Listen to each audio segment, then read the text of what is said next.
नमस्कार। अ, अभी अभी एक नोटिफिकेशन निकाला गया है सरकार की ओर से, जिसके अंतर्गत लेफ्टिनेंट गवर्नर को भी कई अख्तियार दिया गया है कि वो अपनी पावर्स को इस्तेमाल करते किसी के ऊपर भी एनएसए लगा सकते ही। तो निश्चित रूप से ये जो अभियान चल रहा है जंतर मंतर में, इसी के संदर्भ में ये किया होगा। साथ साथ में ये भी एक और नोटिफिकेशन निकला है जो मैं पढ़ देता हूँ आपको। इसमें कहा गया है to all shop owners and office establishments in Connaught Place New Delhi, जो भी दुकानें हैं जो एस्टैब्लिशमेंट है न्यू दिल्ली कनॉट प्लेस में, कहा गया है कि उनको 6:30 बजे आज अपनी दुकानें बंद करनी होगी। और अगर वो बंद नहीं करेंगे आज 6:30 बजे के बाद, तो अगर कोई नुकसान संपत्ति का होगा तो उससे जिम्मेदार वो खुद होंगे। तो इसका मतलब है कि कुछ ना कुछ इनके मन में है। और हो सकता है कि क्योंकि शनिवार और इतवार आने वाला है, ज़्यादा लोग इकट्ठे हो जाएं, तो इनको इस बात का फिक्र होगा कि कहीं बात अपने हाथ से नहीं निकल जाए। लेकिन जो मैं कहना चाहता हूँ वो केवल इतना ही है कि आप इनसे बातचीत क्यों नहीं करते।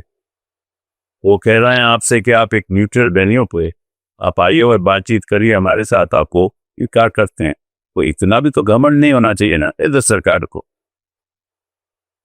वो कह रहे हैं कि हम बातचीत करने को तैयार हो, आप कह रहे हो आप बातचीत करने को तैयार हो।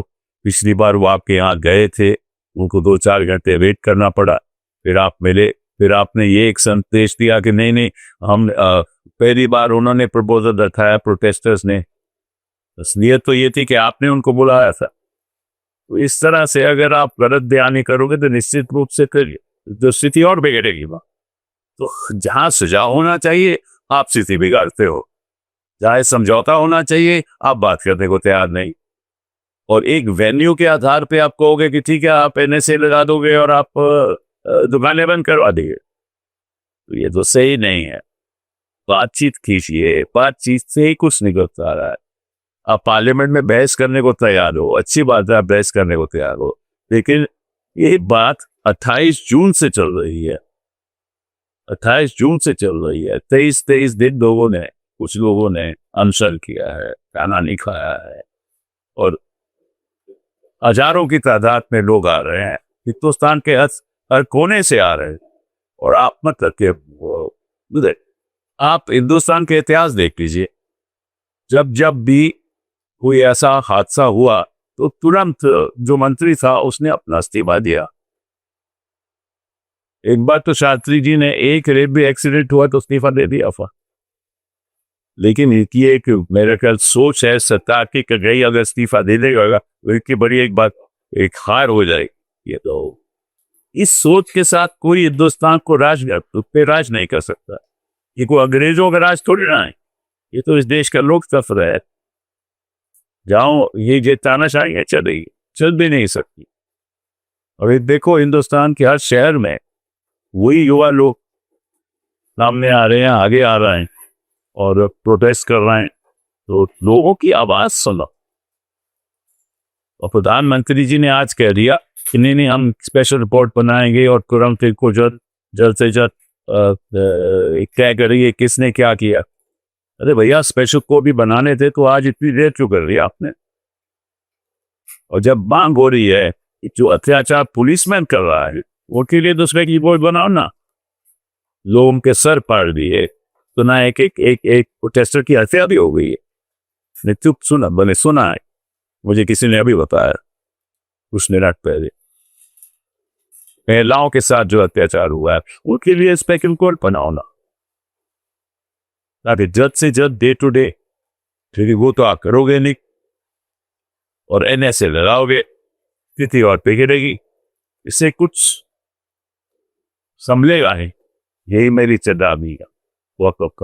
सर क्या निशिकांत दुबे जी ने जो है एक वीडियो खालिस्तानी गुरुकुल से पन्नू का जो है वायरल है, उसको राहुल गांधी को उन्होंने कोट किया है। उन्होंने कहा है कि मैं इस जद्दत में नहीं रहना चाहता किसने क्या आरोप लगाया है।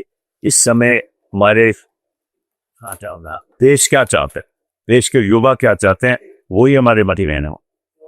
और देश के युवा इतना ही चाहते हैं कि ये जो व्यवस्था है एग्जामिनेशंस की, इसको ठीक किया जाए, और जो एजुकेशन सिस्टम है हमारा उसको ठीक किया जाए, और ये एनटीए में धांधलेबाजी हो रही है उसको ठीक किया जाए।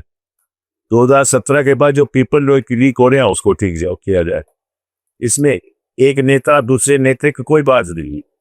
और अगर जो भी नेता छोड़िए, आम आदमी सपोर्ट कर रहा है, देश का हर एक इंसान सपोर्ट कर रहा है कि हाँ ठीक है व्यवस्था ठीक नहीं है, आप उस पर गौर कीजिए, ताकि वहां लोगों को भेजो और लोगों के ऊपर पैलेट चलाओ, किसी के चोट आंखों के ऊपर पैलेट चला दो रैपिड एक्शन फोर्स के द्वारा। बात हो रही है कि सुधार की शिक्षा के क्षेत्र में, और उसका सोल्यूशन ये है कि लोगों के ऊपर आप पैलेट चला रैपिड एक्शन फोर्स के द्वारा, और लाठीचार्ज करो और सर फोड़ो, महिलाओं के साथ बदसलूकी करो। ये काम छोड़िए लाल शासन का। कपिल सर, हम लगातार ये देख रहे हैं कि अब सरकार जो है संवाद के लिए तैयार है। आज जेपी नड्डा ने भी सीजेपी से जो है वो कोशिश की है कि वो वार्तालाप करे, लेकिन वहां से यही कहा जा रहा है कि आप जंतर मंतर पे आके हमसे संवाद कीजिए, हम आपके बता रहे हैं। बात यह है कि संवाद की जब बात हुई थी, गए थे ना वहां, ये लोग गए थे ना वहां, और वहां 4 घंटे को इंतजार करना पड़ा, और फिर उसके बाद इन्होंने ये बयान दिया कि ये लोग पहली बार हमारे साथ प्रपोजल लेकर आए हैं। पहली बार? ये प्रपोजल तो 28 जून से चल रहा है, उससे पहले से चल रहा है। जब ये लोग जंतर मंतर 28 जून से तो फास्ट शुरू हुआ नवांशु का और बाकी लोगों का, और ये प्रपोजल तो जून से चल रहा है। जब भी ये नीट के एग्जाम की लीकेज की बात हुई, हिंदुस्तान में क्या आवाज था, युवा के लोग क्या कह रहे थे कि धर्मेंद्र प्रधान रिजाइन करे। तो ये प्रपोजल पहली बार नड्डा जी को पता चला कि इन्होंने आके बताया ये कि देश के साथ मजाक कर रहा है। और जब वो वहां गए और 4 घंटे बैठाया और उसके बाद वापस आ गए कि मैं बताऊंगा आपको, तो उन्होंने पूछा कब तक बताओगे, उसे मैं बात करके बताऊंगा। तो कुछ बताया तो है नहीं, और आप अन्य से आप लगाने जा रहे हैं, और आप कहते हैं कि आप संवाद की बात करें। कौन सा संवाद? ये लोग कह रहे हैं कि आप न्यूट्रल जगह में आ जाइए, बोले हम नहीं आएंगे न्यूट्रल जगह, आप हमारे पास आइए। तो ये तो घमंड हुआ ना, ये तो संवाद का तरीका नहीं हुआ ना। जैसा तो महात्मा गांधी जी भी पास जाते थे तो वो किसी लेफ्टिनेंट जनरल के, अभी लेफ्टिनेंट जो गवर्नर था उसके यहाँ नहीं जाते थे, गवर्नर जनरल के यहाँ तो नहीं जाते थे, लोग उनके पास आते थे, सरकार उससे बात करते थे। किसान जो जब आए तो फिर अल्टीमेटली इन्होंने बोला करना पड़ा ना। ये अंग्रेजों की सरकार नहीं है, कोई गलत फहमी है। सर कुछ सॉल्यूशन प्रधानमंत्री नरेंद्र मोदी ने कहा है कि युवाओं के साथ भविष्य के साथ कोई खिलवाड़ नहीं किया जाएगा, दोषियों पर कार्रवाई की जाएगी। कितना डिटेलिंग हो गई प्रधानमंत्री जी को, मतलब आज का याद आया, मतलब नींद से अब उठे वो, यूरिका हो गया कि मुझे ऐसी बात करनी चाहिए। इतने देर क्या कर रहे थे? इतने देर तो मौत है ना, अनशन चल रहा था, और प्रधानमंत्री ने कुछ कहा, कुछ मैसेज दिया देश को। तो बाहर जाकर वो 7 और 1 8 और 2 और 6 और 6 8 हो रहा था, वो तो अरिथमेटिक चल रहा था, गणित हो रहा था, तो यहाँ का गणित नहीं देगा।